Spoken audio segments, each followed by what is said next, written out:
Bom dia, terceirão.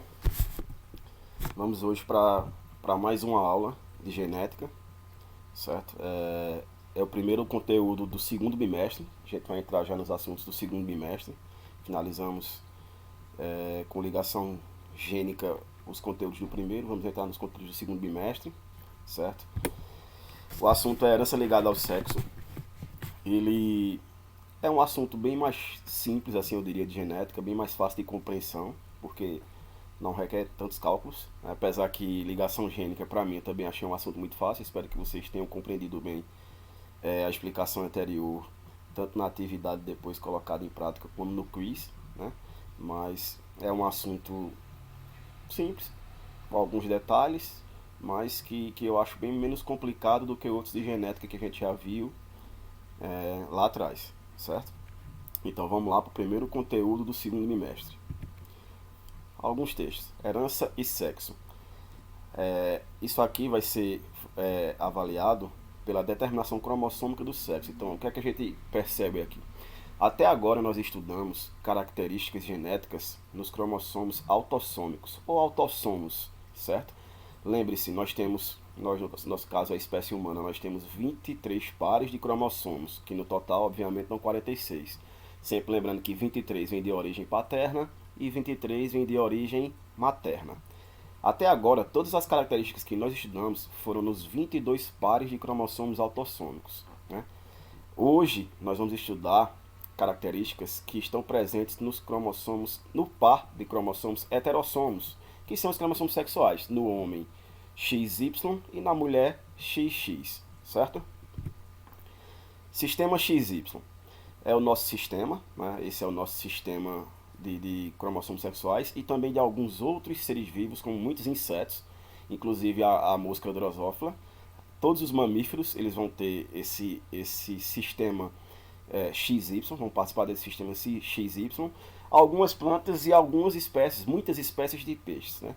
Vocês sabem muito bem, já foi falado sobre isso, mas o que é que acontece? Quem decide o sexo aqui nesse sistema é o macho, porque o macho tem dois tipos de espermatozoides com cromossomos diferentes. Existe um macho que tem um espermatozoide, quer dizer, o macho tem dentro do seu corpo, né? Tanto o espermatozoide com cromossomo X quanto o espermatozoide com cromossomo Y. Já a mulher, nos seus óvulos, ela só possui um tipo de cromossomo sexual, que é o X. Então, se um espermatozoide X fecunda o óvulo, vai formar uma célula zigoto com cromossomos sexuais XX, que será fêmea, do sexo feminino, ok? Se ao contrário disso, for um espermatozoide Y, com cromossomo Y que fecundar o óvulo, vai formar uma célula zigoto de cromossomos XY, que será do sexo masculino ou macho. Então, nesse sistema, quem decide o sexo, no caso, é o macho. A espécie, nessas espécies aqui é o macho quem decide o sexo, ok? Sistema X0. Esse zero quer dizer que é a ausência de um cromossomo. Então nós vamos ter nesse caso aqui a fêmea que vai ter 2 cromossomos X e o macho que vai ter apenas um cromossomo X. Ele não tem 2 cromossomos, certo? Indica a ausência nesse caso, né? Não existe o cromossomo Y nesse caso aqui, por exemplo, né? Nesse caso aqui, o que é que acontece? O macho ele vai ter alguns espermatozoides com cromossomos X e outros espermatozoides sem cromossomos. Dependendo da fecundação, se for um que tenha cromossomo, vai formar uma fêmea. Se for um espermatozoide que não tenha cromossomo sexual, vai formar um macho. Tranquilo? Vamos para o próximo. Sistema ZW. Nesse sistema, machos e fêmeas diferem entre si quanto a um par de cromossomos. Porém, são as fêmeas que possuem o par heteromórfico ou heterogamético, né? Então, nesse caso aqui, são as fêmeas que vão ter um par de cromossomos sexuais diferentes. A gente viu que no nosso exemplo, por exemplo, os mamíferos, o homem é quem tem o par heterogamético, porque ele tem o X e o Y. Já a mulher é homogamético. Nesse caso aqui, isso é trocado, né? A fêmea que vai ter os cromossomos heteromórficos ou heterogaméticos e o macho os cromossomos iguais. E também nesse caso aqui, a fêmea é quem decide o sexo. Por quê? Porque ela vai ter 2 tipos de óvulos, certo? Alguns com cromossomo Z e outros com cromossomo Y. O macho produz apenas o cromossomo Z, ok? Então os espermatozoides do macho só vai ter o cromossomo Z. Então, vai depender do óvulo que ele vai fecundar para que a gente saiba se vai ser macho ou fêmea. Né? As aves têm esse tipo de sistema, os répteis, alguns peixes e outros tipos de insetos. Tranquilo? Aplodiplo, aplodiploidia. Né? Em insetos como abelhas e formigas, o sistema de determinação do sexo é o sistema haploide e diploide. O que é isso? A gente vai ter seres da mesma espécie que vão ser haploides e seres que vão ser diploides. Só relembrando o conceito. O que é haploide, professor? O que é diploide, professor? Haploides são seres que têm apenas metade dos seus cromossomos. Por exemplo, se no nosso caso, na nossa espécie humana, a gente só tem células haploides, não existem espécie haploide, né? A gente tem células haploides, que são os gametas. Tanto o espermatozoide como o óvulo tem a metade do cromossomo. Neste caso aqui, né, a gente vai ter o ser vivo haploide e o ser vivo diploide. Né? O que é que acontece? Os machos eles vão ser os haploides. Os machos são eles quem têm apenas metade dos cromossomos. Já as fêmeas são diploides. Nesse caso aqui também, a fêmea é quem vai fecundar depois os óvulos. Né? Os óvulos são colocados lá e elas vão fecundarem. O que é que acontece? Vejam só. A gente tem outro caso de interessante aqui de conceito, que é o conceito de partenogênese. Isso é quando os óvulos são gerados sem que tenha fecundação. Então, muitos machos, por exemplo, as abelhas, né? Muitos machos, esses zangões, eles vão ser formados sem ter fecundação. Eles vão ser originados, quer dizer, o óvulo está lá, mesmo sem ter fecundação, e ele é originado. A fêmea botou o óvulo, não houve relação sexual, e aí o que é que acontece? Esses óvulos não são fecundados. Né? Por não serem fecundados, se transformam em machos. Se acontecer a fecundação, esses ovos se transformam em fêmeas. Né? Só consertando o que eu falei, quem faz aqui a fecundação não é a fêmea, é o macho. Porém, ela não tem acasalamento o tempo todo. E como vocês sabem, por exemplo, na espécie aqui das abelhas, né, as abelhas rainhas, que são as que produzem, que colocam os ovos, né, depois que elas têm a relação sexual, elas matam o zangão. Então elas não têm relação sexual com frequência. Elas colocam lá muitos ovos de uma vez só. Né? Alguns vão ser fecundados, outros não. Os que forem fecundados vão se transformar em fêmeas, né, que vão trabalhar lá na colmeia. E os que não forem serão os machos, que são os zangões. Tranquilo? E quando não acontece a fecundação, que nasce o macho, a gente chama esse fenômeno de reprodução por partenogênese, sem fecundação. Vamos lá. Aqui fala sobre os cromossomos, né? Como eu já falei anteriormente, a espécie humana tem 46 cromossomos em suas células somáticas, né? 23 de origem paterna, 23 de origem materna. Desses 23, 22 são chamados de autossômicos e um par é chamado de heterossomo, né? Então, autossomos e heterossomos, né? Esse par heterossomo é justamente o par que define o sexo. Só que esse par, né, no homem XY, na mulher XX, ele não só serve para definir o sexo. Ele tem também uma série de características de genes que são responsáveis por trazer características para tanto físicas quanto de doenças genéticas, como hemofilia e daltonismo, por exemplo. Eu não vou chamar de doenças, mas vamos chamar de herança, né? Tanto daltonismo como hemofilia. Para quem não sabe, o daltonismo é aquela pessoa que ele troca as cores, ele não enxerga as cores como uma pessoa normal. E a pessoa que é hemofílico, né, é uma pessoa que ela não, o seu sangue não tem a capacidade de coagulação do sangue. Traduzindo, se essa pessoa se cortar, seja o corte que for, né, o sangue não vai estancar, o sangue não vai parar de sair, até que ela seja atendida no hospital com substâncias que coagulem, né? Vamos colocar lá substâncias para coagular o sangue dela. Se esse corte for profundo e ela estiver muito distante de um hospital, ela pode até morrer, pode levar à morte porque o organismo dela não faz a coagulação do sangue. Tranquilo? Vamos lá. Os cromossomos sexuais, como a gente já falou, nas mulheres XX e no homem XY. Chama-se homogamético na mulher porque são dois cromossomos iguais. Lembre-se, homo vem de igual. Gaméticos, gametas iguais, vamos assim dizer. Né? Heterogamético, XY, porque é um gameta X e um gameta Y. São cromossomos diferentes. Né? Tanto na fotomicroscopia você percebe isso, né? Como na própria sigla lá que é XX e XY.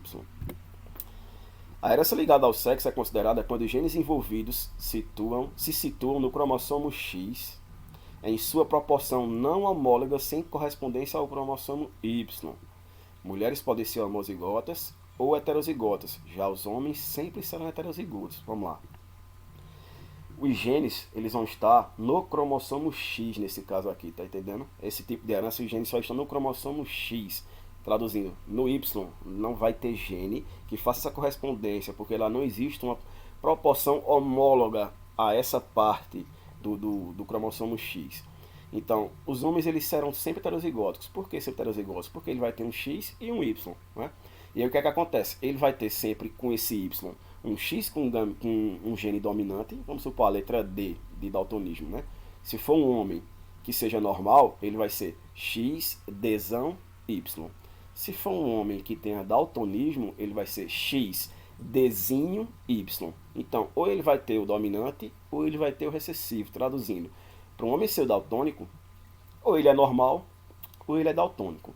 Já no caso de uma mulher, ela tem três possibilidades. Por que ela tem três possibilidades, professor? Porque ela tem os dois cromossomos X. Então ela vai ter gene para o daltonismo nos dois cromossomos. Compreendem? Então vamos lá. A mulher ela pode ter nos seus dois cromossomos X o Dzão, quer dizer, X um Dzão em cima, X outro Dzão em cima. Então ela é normal para o daltonismo. Ela pode ser normal, mas portadora, que a gente chama, né? Que é o heterozigoto, que seria X Dzão e X Dzinho. Então ela é normal, mas ela pode transmitir isso para um dos seus filhos ou filhas, né? Dependendo do esposo que ela se casar. E para que ela seja daltônica, ela vai ter que ter os dois Dzinhos nos cromossomos X, quer dizer, X, Dzinho em cima, X, Dzinho em cima. Então, a mulher ela tem três possibilidades, das quais duas normal e uma para ser daltônica, para ter o problema do daltonismo, né? Então, resumindo, né, se a gente pudesse resumir bem, se você vai calcular a probabilidade de uma mulher e um homem ter, sem saber de nada de genótipos dele, né, eu poderia dizer que um homem ele tem 50% de chance de ser normal ou ser daltônico, e a mulher ela teria 66% de chance de ser normal e 33% de ser daltônico. Isso, obviamente, supondo que eu não saiba nada sobre o feto, sobre a criança que vai nascer, né? Obviamente, essas probabilidades elas diminuem muito porque é uma herança dominante, ou é uma herança recessiva, perdão. Então, toda herança recessiva ela vai aparecer em menor quantidade. Quando a herança é dominante, ela vai aparecer em bem maior quantidade nas gerações, né? Vamos lá, aqui é só representando, né? A gente tem aqui uma mulher, né? Dois cromossomos X, e aqui um homem, o cromossomo X e o cromossomo Y. Quando ele fala região não homóloga, ó, é nessa região aqui de cima que vai ficar esse tipo de herança, como daltonismo e hemofilia. O cromossomo Y não tem, porque é totalmente diferente a região da região do cromossomo X que vem na mulher, né? Então é por isso que quando é uma mulher, ela vai ter as características nos dois cromossomos. Já se for um homem, só tem a característica no cromossomo X, tranquilo? Aqui é sobre o daltonismo, né? Vocês estão vendo aqui em cima, aqui, ó, onde está passando o cursor do mouse, esse desenho, e aqui embaixo esse desenho. Vocês provavelmente estão vendo que dentro aqui do círculo tem o número 74 e dentro aqui desse retângulo tem um número A8, né?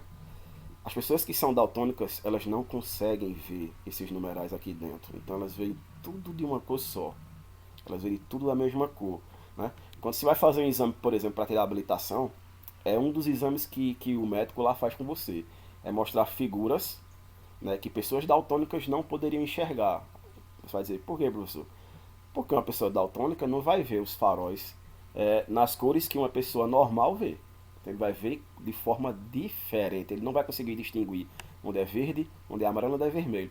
Então é por isso que quando você vai lá, né, às vezes quem não tem conhecimento pode pensar que exame idiota, né? Quem não tem conhecimento sobre esse problema vai pensar isso. Mas quando você chega lá, a primeira coisa que ele faz é sentar você numa cadeira e ligar os faróis lá. Que cor é essa?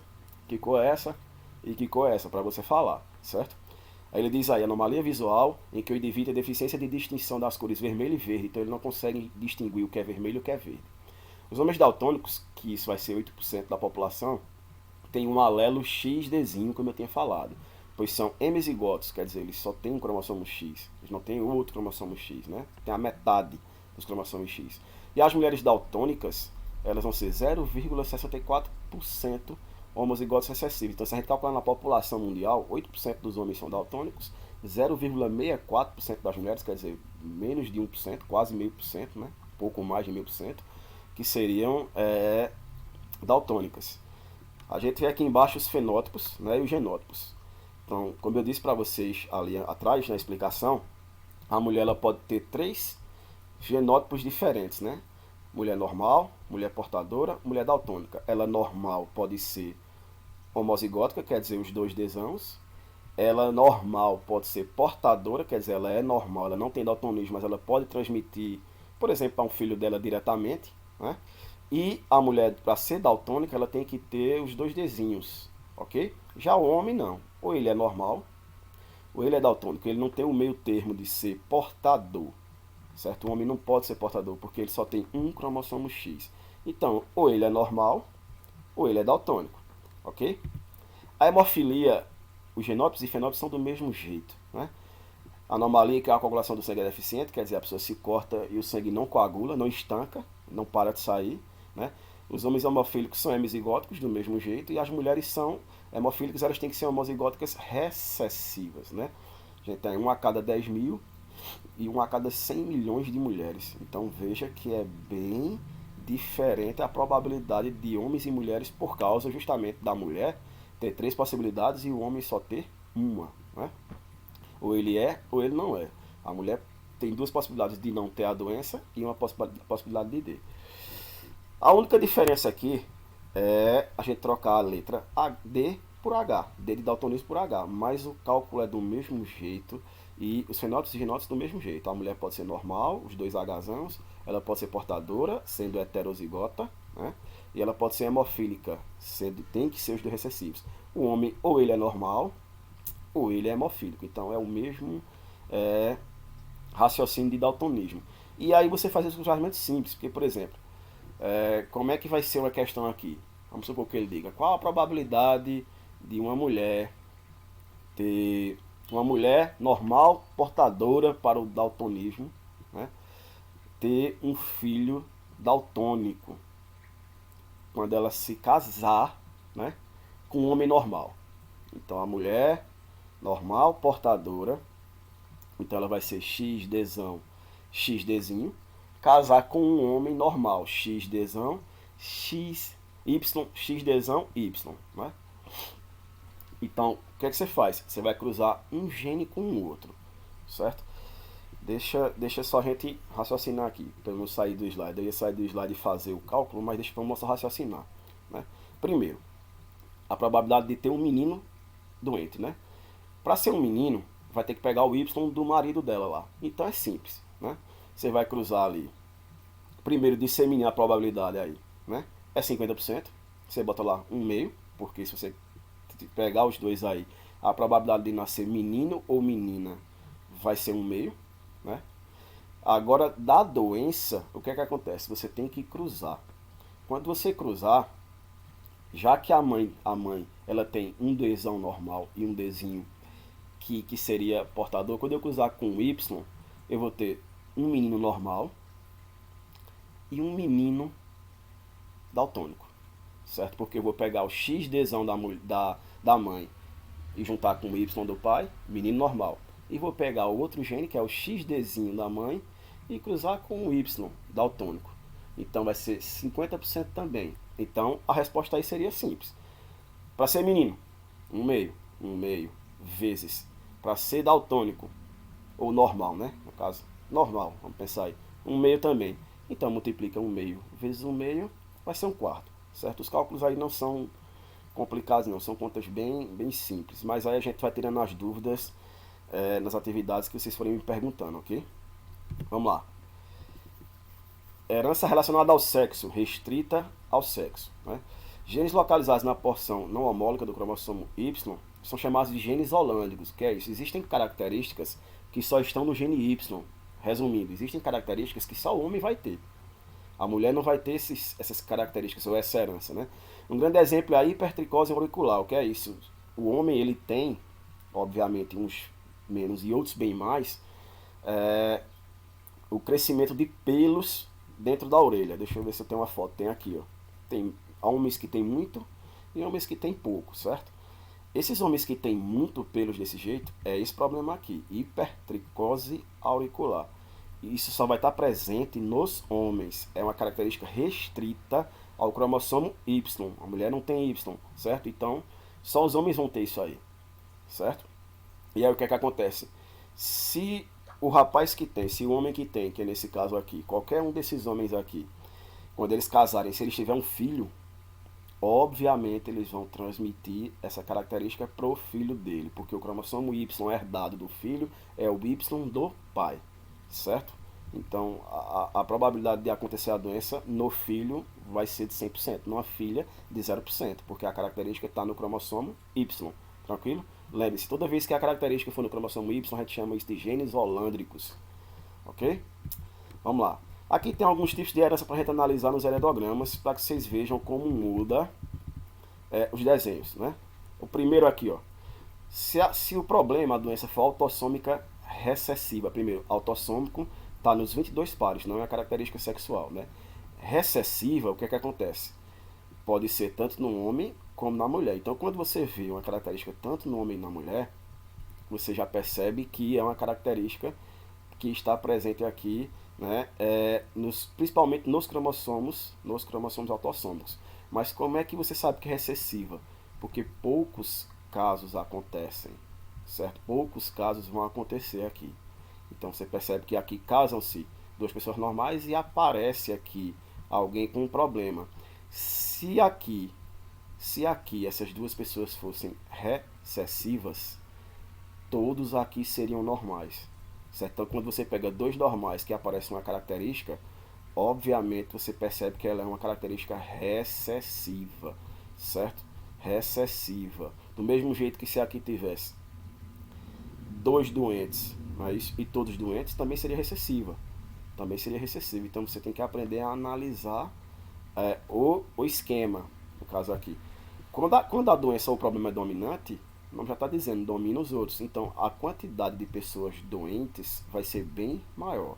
Então, para eu diferenciar as duas, quando aparecem poucas pessoas com um problema, vai ser recessivo.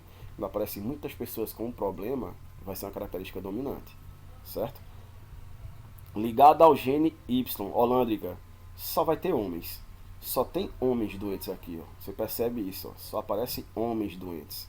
Ok? E ainda mais, todas as filhas dos homens são normais. É assim que você percebe que isso é uma característica que só está presente e ligada ao cromossomo Y, certo? Gene holândrico.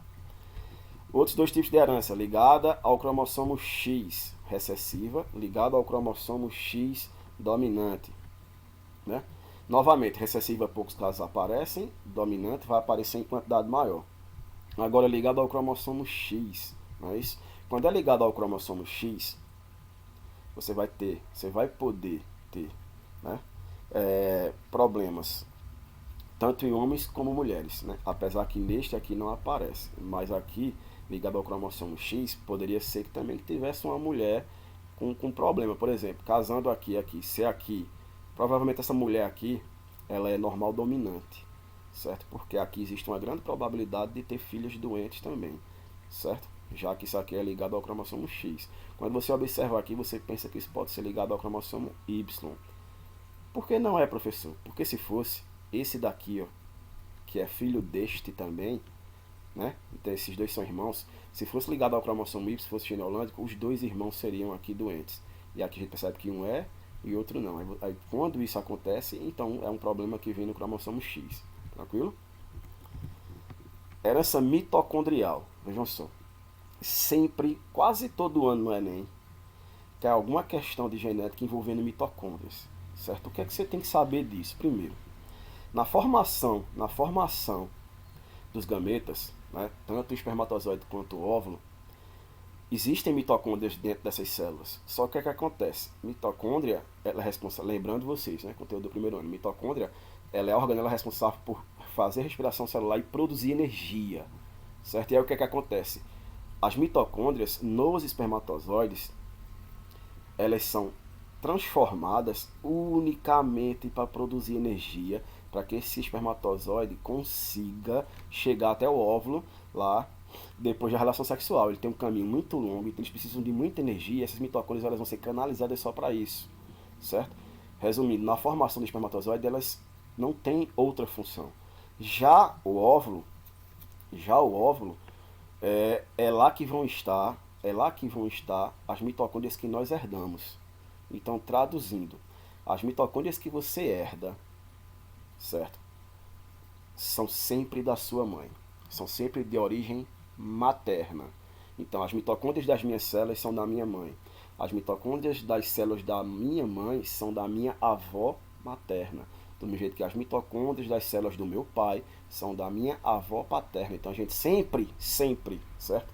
Herda as mitocôndrias de origem materna. Né? Existem alguns problemas graves, né? Doenças musculares, surdez, problemas do sistema nervoso central, certas complicações que são trazidas e herdadas no genótipo das mitocôndrias. Porque lembre-se, é bom lembrar isso, certo?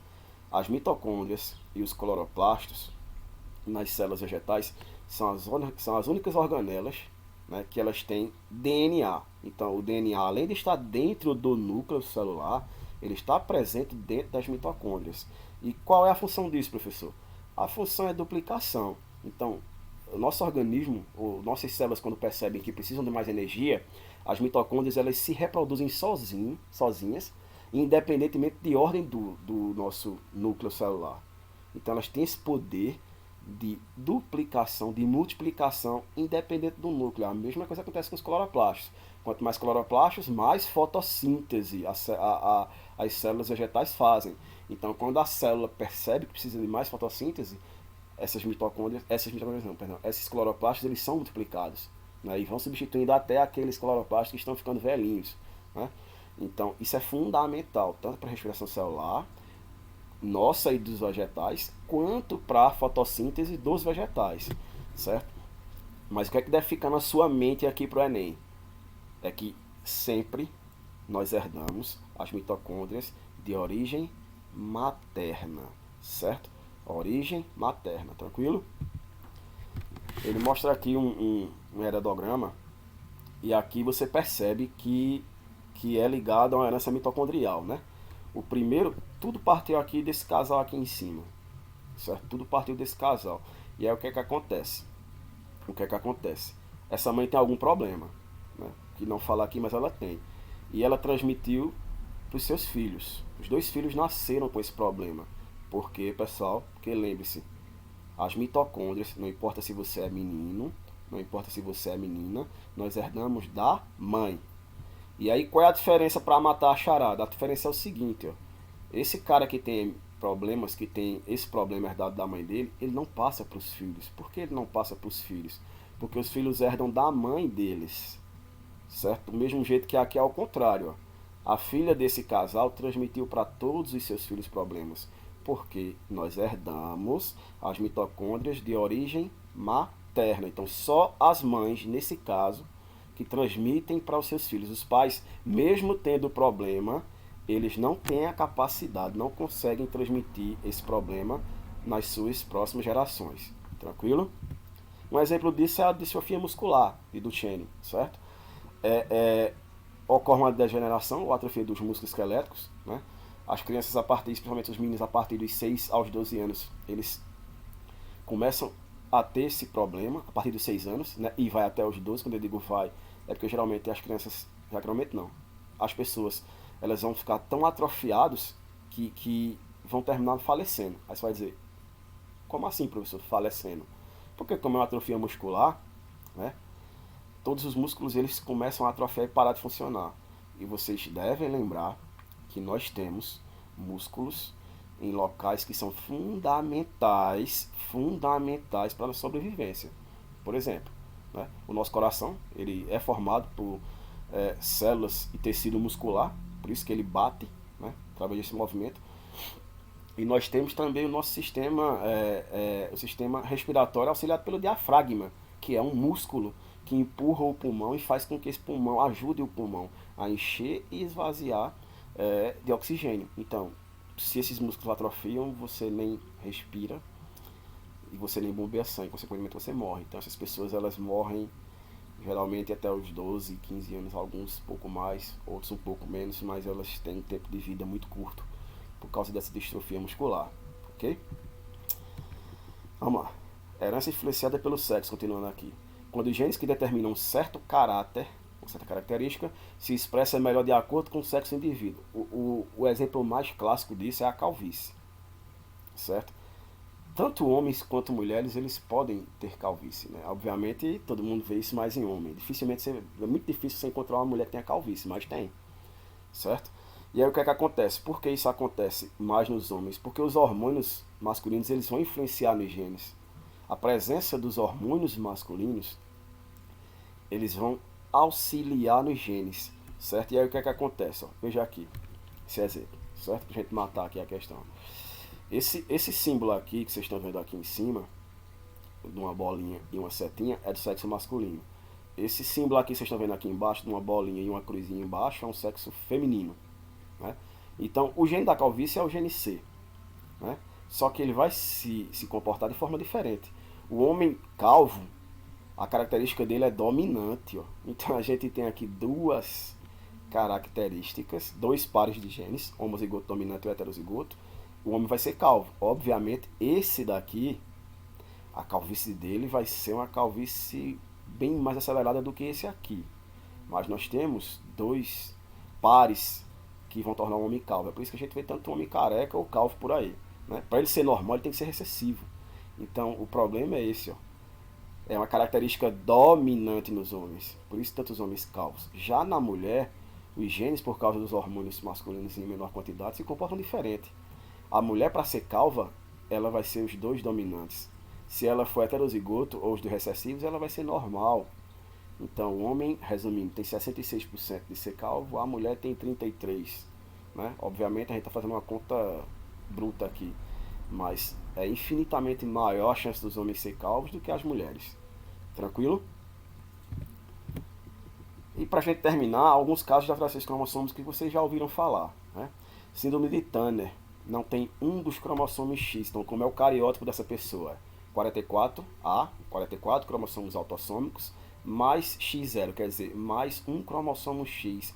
Ela não tem o outro cromossomo aqui, X, certo? Ela vai ser do sexo feminino, por causa desse cromossomo X, só que ela vai ter ovários atrofiados e estatura pequena, traduzindo, ela vai ter dificuldade para engravidar, certo? Fora outras características. Aqui está o cariótipo, mostrando os 22 pares autossômicos, A, B, C, D, E, F, G aqui, ó, todos esses aqui são autossômicos. E aqui o par sexual, onde a gente só vê um cromossomo só, ok? Síndrome de Klinefelter, manifestada apenas no homem, tá errado aqui. Se manifesta apenas no homem, né? Como é o cariótipo dessa pessoa? 44 cromossomos autossômicos, mais XXY. Para você saber o total de cromossomos, que eu esqueci de falar, você soma, certo? Se aqui são 44 mais 1, então essa pessoa tem 45 cromossomos. Vocês sabem que o normal é que tenhamos 46. Né? Nesse caso, são 44 mais 3 cromossomos. Por que 3, professor? Porque a gente tem X, X e Y. Então essa pessoa vai ter um cromossomo a mais que é aqui no cromossomo sexual. Ela vai ter os dois X e vai ter um Y. Ela vai ter os dois aparelhos formados, só que totalmente atrofiados, certo? Apresenta o fenótipo masculino, vai parecer um homem, mas ela vai ter seios também, pequenos seios. Ela vai ser uma mistura dos dois sexos, certo? E ela vai ter deficiência mental, ser estéreo, entre outras características. Ela não vai ter capacidade de se reproduzir porque tanto o sistema masculino como feminino estão presentes, mas totalmente atrofiados, certo?